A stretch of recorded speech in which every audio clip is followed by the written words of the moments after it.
In the gritty streets of the city, a unique individual has emerged as a force to be reckoned with. Detective Hunter, a man with an uncanny ability to anticipate his opponent's movements, possesses cat-like agility that allows him to navigate the darkest alleys and confront danger head-on. His secret lies in his extraordinary ability. He can see his opponents move before they make them. This precognitive ability grants him a split-second advantage.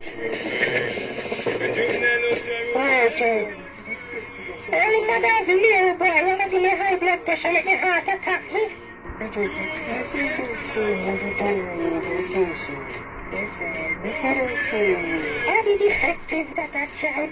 Brilliant, highly defective. Yes, he did make them one shot to kill me. I'd have murdered him. A long time no I get you. You know you're rich, yeah. Donning the mask of Deja-Vu, Hunter becomes a crime-fighting vigilante. The streets of Kingston needs a guardian. One who sees, one who knows, one who is called Deja-Vu.